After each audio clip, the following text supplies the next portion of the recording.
Well, good afternoon, gang. Welcome back to Woodcraft. It is great to have you here today.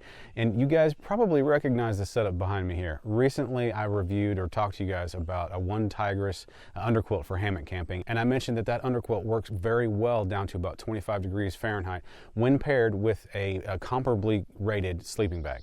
Well, I was testing that underquilt with one sleeping bag. It's from Mangrove.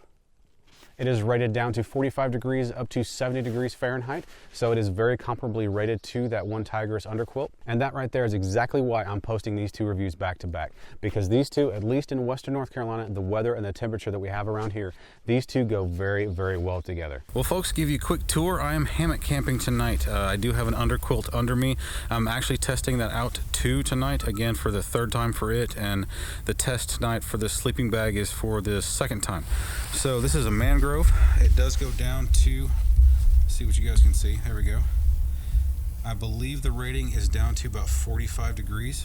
I am a hot sleeper or a warm sleeper, so let me get this going. As you can see in the upper corner of your screen, it is currently 35 degrees out here. I am super toasty. There is no temperature seep through from underneath. I can honestly say in colder temperatures, I don't think I've ever been this warm, so yeah, I'm doing pretty good. This seems to be a really good setup. But anyway, I am going to read my book for a little bit and crash. But also beyond that, this is waterproof. So while I have not tested it in the rain, if you're using this in the spring or in the fall when the temperatures are more moderate and dew can become a problem, this will also keep you dry. As you can see here, it does come with its own stuff sack, which also does have compression straps, one on each 90 degree, so you can really ratchet this thing down to make it fit into a much smaller size package.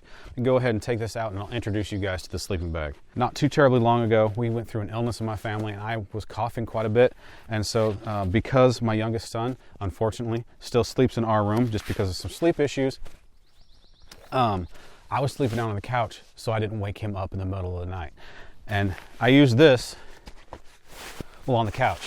So it was wintertime. Our house is probably around 65, 68 degrees, something like that. So it's not so warm that you're going to burn up. But another thing I like about it, I don't like mummy bags. They make me feel constrictive. My feet just get stuck together. They're very uncomfortable. And so anytime I have to sleep in a mummy bag, my night's sleep is already messed up. So one thing that I really like about this bag is it's square. It's what I would call not necessarily old-fashioned, but it's got that open foot box. Now I know a lot of people don't like that. A lot of people like the weight and space savings of a mummy bag. I know a lot of folks say that a mummy bag will keep you warmer. I don't know. I just know I sleep better in an open foot box type sleeping bag. I only have one complaint about this bag, and I'm going to go ahead and get that out of the way because everything else I have to say about this bag is good. It's the zipper. It just seems kind of cheap to me. It does get bound up really easily, but overall that would not stop me from using this bag. So I have gotten a lot of use out of this bag. I've enjoyed it very much. Here is where I've had the issue with the zipper for the most part, is once I've opened it all the way up, well, it's not going to do it this time. That's where it usually gets hung up. It's making me out to be a liar, guys.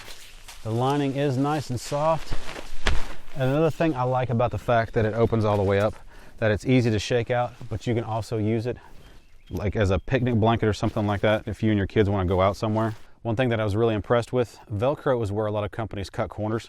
This Velcro is nice and stout, so when it's zipped up all the way and you want to kind of curl up in it and just conserve as much heat as possible, it's nice to be able to put that Velcro over there and make sure that zipper is not going to go anywhere if you stretch out or do something silly in your sleep. And it does stick very securely. Again, going back to being square, you can fold it up into fourths and just use it as a seat. Keep your bottom dry. Because it is waterproof, you don't have to worry about it. You can just rinse it off. It's no big deal. Speaking of being waterproof, again, going back to the zipper, my only complaint about this bag, that zipper is not waterproof at all. So if you do decide to rinse it off or something like that, just be sure to keep water away from the zipper line. Sleeping bags are one of those things that's kind of difficult to review because all I can do is talk about it. I can't really show you how well it works. All I can say is, hey, it works well or it doesn't work well. but I do hope that in this video I have shown just how well it does actually work for me anyway. I hope you guys have found this video informative as far as helping you make a decision about whether it's something that you would find useful in your life. The price point on this is about $45, give or take a few. I will leave a link to GearBest.com to where you can find more information out about these sleeping bags. While I'm talking about GearBest.com, I would like to take this opportunity to say thank you to GearBest for sending this out to me to try out and show off to you guys. Anyway, gang, thank you very much for being here today. I hope you found this video informative and helpful. If you have, would you do me a favor and hit that thumbs up button for me? I would appreciate it very much. Also, if you enjoy videos such as these about hammock camping, bushcraft, stuff like that, if you're not a subscriber yet, I would like to invite you to become so by using the red subscribe button right down below. And as always, gang, hit up that comment section. Let's talk about this. Ask me questions. I will do my best to answer them. Anyway, thank you again for being here, and I will see you guys next time. I hope you have a great day.